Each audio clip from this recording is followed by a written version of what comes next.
하나님 말씀 마태복음 24장 1절, 2절 다 같이 읽겠습니다. 예수께서 성전에서 나와서 가실 때에 제자들이 성전 건물들을 가리켜 보이려고 나오니 대답하여 가라사대 너희가 이 모든 것을 보지 못하느냐? 내가 진실로 너희에게 이르노니 돌 하나도 돌 위에 남지 않고 다 무너뜨리우리라. 아멘. 마태복음 24장은 마태복음의 계시록이라고 불릴 만큼 종말의 징조와 또 예수님의 재림에 대한 징조가 기록되어 있습니다. 예수님께서 제자들과 함께 감람산에 오르셨을 때에 예수님의 제자들이 종말에 대한 징조와 예수님 재림에 대한 징조를 물어보았습니다. 이때 예수님께서 제자들의 그 질문에 답을 하신 것이 마태복음 24장에 기록되어 있습니다. 그래서 마태복음 24장은 말씀드린 것처럼 마태복음의 계시록이라고 불리고 마태복음 24장의 전체 주제는 항상 깨어 있어 종말을 준비하라는 것입니다. 자, 그 중에서 오늘 본문인 1절과 2절의 말씀은 예루살렘 성전의 파괴를 예수님께서 예언하신 것입니다. 그리고 그 예언대로 AD 70년 로마의 티토 장군에 의하여 예루살렘 성전이 돌 하나도 돌 위에 남지 않고 다 무너졌습니다. 이러한 성전의 파괴는 크게 우리에게 두 가지 영적인 의미를 가져다 줍니다. 첫째는 철저한 하나님의 심판이라는 것입니다. 23장 38절에서 예수님께서는 보라 너희 집이 황폐하여 버린 바 되리라고 말씀하셨고 24장 1절 2절에서 다시 한번 예루살렘 성전이 파괴될 것을 예언하셨습니다. 그리고 예수님께서는 요한복음 2장을 통해서 46년 동안에 지어졌던 이 성전이 헐릴 것을 말씀하셨습니다. 예수님 당시에 있었던 이 예루살렘 성전은 헤롯이 유대인들의 마음을 사기 위해서 무려 46년에 걸쳐서 지은 웅장하고 화려한 성전이었습니다.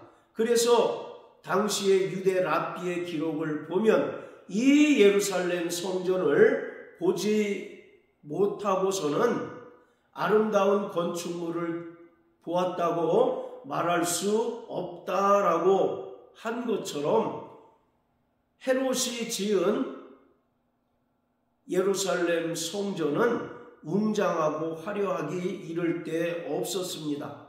그런데 이와 같이 화려하고 웅장한 하나님의 성전도 하나님께서 심판하시자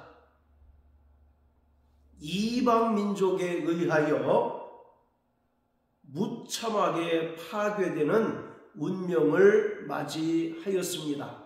하나님께서 이스라엘을 심판하실 때 항상 하나님의 성전을 파괴했다는 것을 우리는 주목해 볼 필요가 있습니다.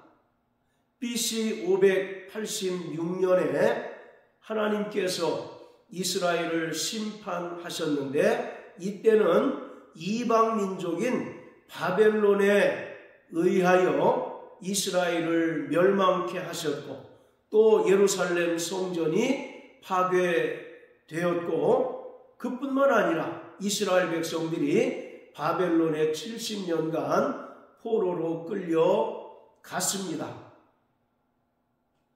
하나님께서 바벨론을 들어 사용하셔서 이스라엘을 심판할 때에도 예루살렘 성전을 파괴하였습니다. 그리고 AD 70년 예수님의 이 예언대로 예루살렘 성전이 파괴될 때에도 하나님께서는 당시 대제국이었던 로마를 들어 사용하셔서 이스라엘을 멸망케 하시고 예루살렘 성전을 파괴하였습니다. 지금 종종 우리가 TV를 통해서 보는 통곡의 벽이라고 하는 것은 예루살렘 성전의 서쪽 벽입니다.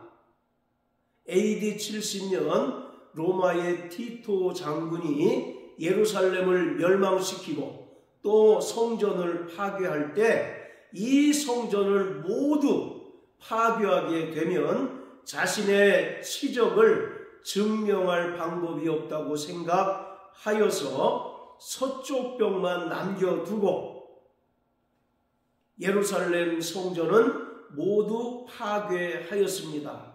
그래서 지금 남겨진 통곡의 벽, 즉 예루살렘 서쪽 벽은 이와 같은 이유로 남겨졌습니다. 지금도 유대인들은 통곡의 벽에 와서 하나님께 눈물로 호소하고 간절히 기도하는데 그 기도의 내용은 하나님께서 속히 성전을 새로 건축하게 해 달라는 것입니다. 지금은 이슬람의 황금 사원이 세워져 있습니다. 자, 이처럼 예루살렘 성전의 파괴는 바로 하나님의 심판입니다. 하나님께서 이스라엘을 신부와 같이 사랑하시고 또 아들과 같이 보호하시고 인도하셨건만 이스라엘은 그 마음이 허망하고 또 강팍함으로 말미암아 하나님의 말씀을 불순종하였고 또 하나님께서 보내신 하나님의 종들을 때리고 심지어 죽이기까지 하였으며 하나님의 아들이신 예수마저도 공경하지 않고 십자가에 매달아 죽게 하였습니다. 이와 같은 불순종으로 인하여 하나님께서 이스라엘을 심판하시는데 바로 그 심판의 결과는 예루살렘 성전의 파괴였습니다. 이것은 철저히 그들의 외식되고 형식적인 신앙에 대하여 하나님께서 진노하시고 심판하신 것입니다. 그들이 입술로는 하나님을 공경하고 또 하나님을 섬긴다 하지만 그 마음은 하나님과 멀고 또 하나님을 온전히 섬기지 못하고 또 불순종하고 우상을 숭배하였을 때 하나님께서는 이방 민족을 몽둥이로 사용하셔서 이스라엘을 심판하셨고 예루살렘 성전을 파괴하였습니다. 그것을 지금 예수님께서 제자들 앞에서 예언을 하셨습니다. 그리고 그 예언대로 AD 70년 로마의 티토 장군에 의해서 완전히 예루살렘 성전이 파괴되었고 그 후로부터 지금까지 이슬람의 황금 사원이 세워져 있습니다. 예루살렘 성전의 파괴는 첫 번째로 하나님의 심판입니다. 자, 그리고 두 번째, 예루살렘 성전의 파괴는 참 성전 대신 예수 그리스도가 오셨다는 사실을 우리에게 분명하게 보여주고 있습니다. 구약의 솔로몬이 지은 예루살렘 성전과 스룹바벨의 성전, 그리고 헤롯이 46년 동안에 지었던 예루살렘 성전은 개혁할 때까지만 유효하였습니다. 그리고 마침내 이 땅에 참 성전 대신 예수께서 오심으로써 그 용도가 다하여졌기에 마침내 폐기되고 말았던 것입니다. 예수님은 이 땅에 참 성전으로 오셨습니다. 요한복음 1장 14절을 보면 말씀이 육신이 되어 우리 가운데 거하심에 우리가 그 영광을 보니 아버지의 독생자의 영광이요 은혜와 진리가 충만하였다라고 말씀합니다. 여기서 말씀이 육신이 되어 우리 가운데 거하셨다라고 하셨는데 이 거하다라고 하는 말은 헬라어로 스케노라고 합니다. 이것은 장막을 짓다라는 이야기입니다. 자, 그리고 요한복음 2장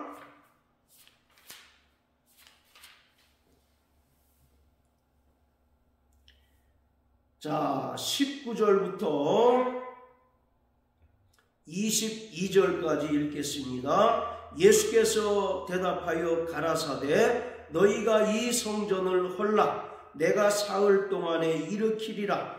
유대인들이 가로되 이 성전은 46년 동안에 지었거늘 내가 3일 동안에 일으키겠느냐 하더라. 그러나 예수는 성전된 자기 육체를 가리켜 말씀하신 것이라. 죽은 자 가운데서 살아나신 후에야 제자들이 이 말씀하신 것을 기억하고 성경과 및 예수의 하신 말씀을 믿었더라.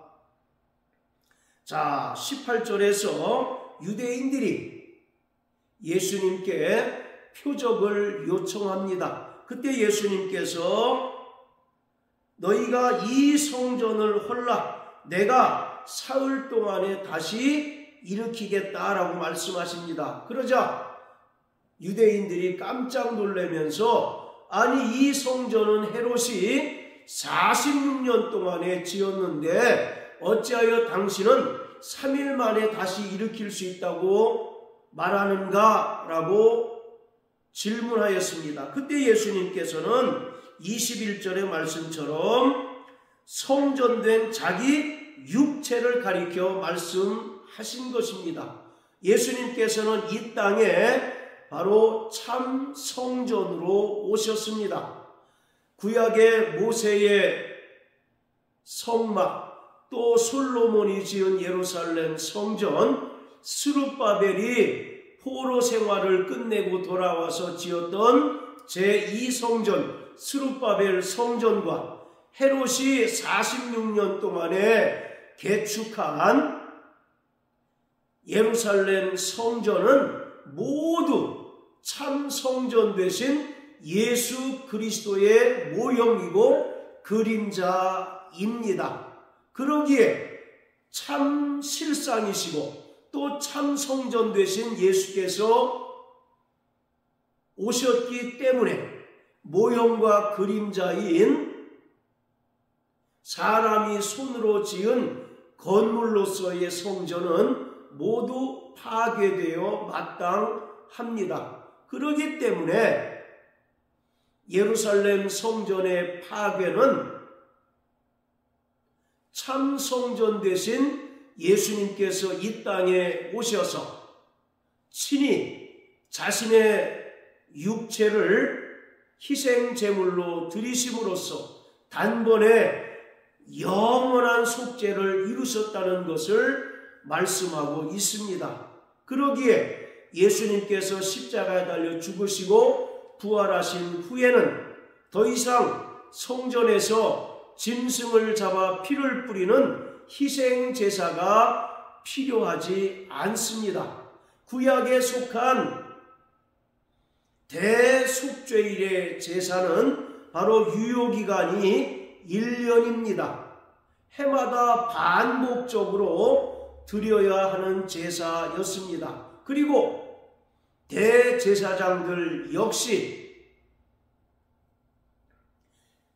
종신직이긴 하지만 그 대제사장이 죽으면 또 새로운 대제사장을 뽑아야 하는 여러 가지 불편함과 연약함이 있었습니다. 그런데 예수님께서는 이 땅에 영원한 큰 대제사장으로 오셔서 자기 몸을 단번에 희생제물로 드리심으로써 영원한 속죄를 이루어 주셨습니다. 그래서 더 이상 성전에서 드리는 희생제사는 필요치 않고 누구든지 참성전으로 오셔서 자기 몸을 희생제물로 드리심으로써 영원한 속죄를 이루신 예수님의 그 피를 믿는 자마다 구원함을 얻고 영원한 생명을 얻게 되었습니다. 자, 히브리서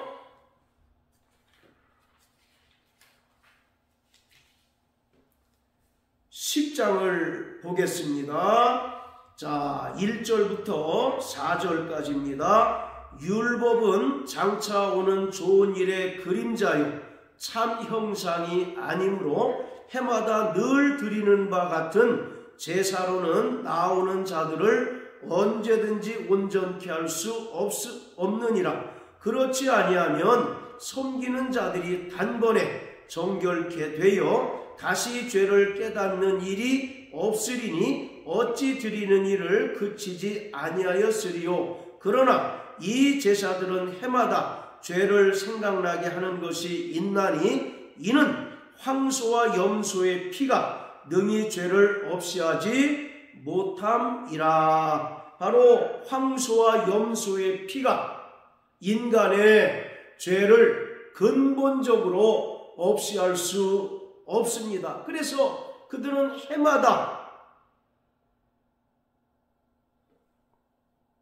레위계통의 대제사장을 통하여 대속죄일 제사를 드릴 수밖에 없었습니다. 그러나 예수님께서 이 땅에 영원한 큰 대제사장으로 오셔서 단번에 자기 육체를 희생제물로 드리심으로써 영원한 속죄를 이루어 주셨습니다. 할렐루야. 그렇기 때문에 우리는 다시 짐승을 죽이고 그 피를 드리는 희생제사를 드릴 필요가 없게 되었습니다. 자, 그리고 히브리서 9장입니다. 자, 히브리서 9장. 자, 1절부터 10절까지입니다. 첫 언약에도 섬기는 예법과 세상에 속한 성소가 있더라. 예비한 첫 장막이 있고 그 안에 등대와 진설병이 있으니 이는 성소라 일컫고 또 둘째 휘장 뒤에 있는 장막을 지성소라 일컫나니 금양로와 사면을 싼 언약궤가 있고 그 안에 만나를 담은 금항아리와 아론의 쌍난 지팡이와 언약의 비석들이 있고 그 위에 속죄소를 덮는 영광의 그릇들이 있으니 이것들에 관하여는 이제 낱낱이 말할 수 없노라. 이 모든 것을 이같이 예비하였으니 제사장들이 항상 첫 장막에 들어가 섬기는 예를 행하고 오직 둘째 장막은 대제사장이 홀로 1년 1차씩 들어가되 피 없이는 아니하나니 이 피는 자기와 백성의 허물을 위하여 드리는 것이라. 성령이 이로써 보이신 것은 첫 장막이 서 있을 동안에 성소에 들어가는 길이 아직 나타나지 아니한 것이라. 이 장막은 현재까지의 비유니 이에 의지하여 드리는 예물과 제사가 섬기는 자로 그 양심상으로 온전케 할 수 없나니 이런 것은 먹고 마시는 것과 여러 가지 씻는 것과 함께 육체의 예법만 되어 개혁할 때까지 맡겨둔 것이니라. 바로 첫 언약에도 섬기는 예법과 세상에 속한 성소, 즉 성전이 있었다는 것입니다. 바로 성막과 성전은 크게 세 부분으로 나뉩니다.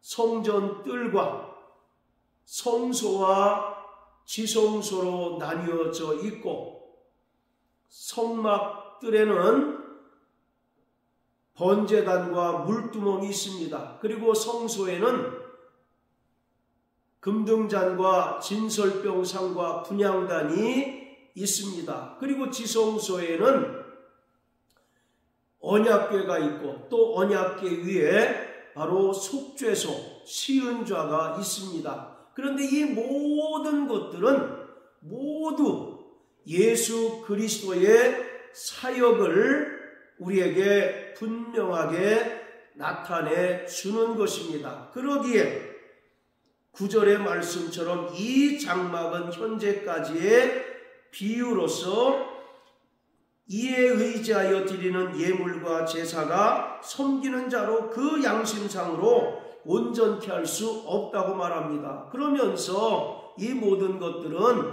육체의 예법만 되어 개혁할 때까지 맡겨둔 것에 불과하다라고 말씀합니다. 즉 예루살렘 성전은 예수님께서 오시기 전까지만 그 효력이 유효했고, 예수님께서 십자가에 달려 죽으시고 부활하신 후에는 더 이상 성전에서 제사를 드릴 필요가 없다는 것을 말씀하고 있습니다. 자, 이처럼 예루살렘 성전이 돌 위에 돌 하나도 남지 않을 만큼 파괴되고 무너진 것은 첫 번째로는 하나님의 이스라엘에 대한 심판이요, 또 두 번째는 참 성전 되신 예수께서 오셔서 영원한 속죄를 이루셨다는 것을 우리에게 분명하게 알게 해주는 역사적인 사실입니다. 우리는 예수님의 은혜로 말미암아 이제 죄사함을 받고 또 하나님의 자녀가 되었을 뿐만 아니라 하나님의 성전이 되었습니다. 고린도전서 3장 16절을 보면 너희가 하나님의 성전인 것과 성령이 너희 안에 거하는 것을 알지 못하느냐라고 말씀합니다. 성경은 한마디로 이야기하면 바로 성전 이야기입니다. 창세기 1장과 2장에서 하나님께서 천지를 창조하시고 에덴을 창설하셨는데, 바로 이 에덴은 하나님의 성전을 보여주고 있습니다. 그러나 그 후에 인간이 하나님께 죄를 범한 이후로는 이제 짐승의 피를 드리는 제사가 필요했고, 또 하나님께 제사를 드리는 그 장소인 성막과 성전이 필요했습니다. 그래서 이스라엘 백성들은 성전에서 짐승의 피를 드리는 제사를 통해서 하나님께 죄사함을 받게 되었습니다. 그런데 이 모든 것들은 참 성전으로 오신 예수님에 대한 하나의 예표고 모형이고 그림자였습니다. 마침내 하나님의 아들 예수께서 이 땅에 참 성전으로 오셨고, 또 영원한 큰 대제사장으로 오셔서 영원한 속죄를 이루심으로써 성전을 폐하고 성전 제사를 폐하셨습니다. 그뿐만 아니라 그 은혜를 믿음으로 말미암아 구원받은 성도들을 거룩한 하나님의 성전 삼아 주시고 이제 저 영원한 하늘 성전으로 인도하십니다. 이와 같이 성경은 하나님의 성전에 관한 이야기입니다. 계시록 21장에 나오는 새 예루살렘 성전은 거룩한 교회, 신부인 성도의 모습을 분명하게 표현한 것입니다. 사랑하는 성도 여러분, 우리는 예수님의 은혜로 말미암아 구원받은 하나님의 자녀일 뿐만 아니라 거룩한 하나님의 성전이 되었습니다. 분명히 성경은 말하기를 성전을 더럽히는 자는 하나님께서 멸하신다라고 말씀하고 있습니다. 그러므로 우리는 날마다 성령 충만하여 성령의 인도하심을 따라 하나님의 거룩하심과 같이 거룩한 성화의 삶을 삶으로써 이제 저 영원한 새 예루살렘 성전에 이르는 자가 되어야 합니다. 그때까지 우리는 날마다 성령의 인도하심과 온전한 믿음으로 살아가는 자가 되어야 합니다. 이런 삶을 살아내는 저와 여러분들 되시길 예수님 이름으로 축복합니다. 할렐루야.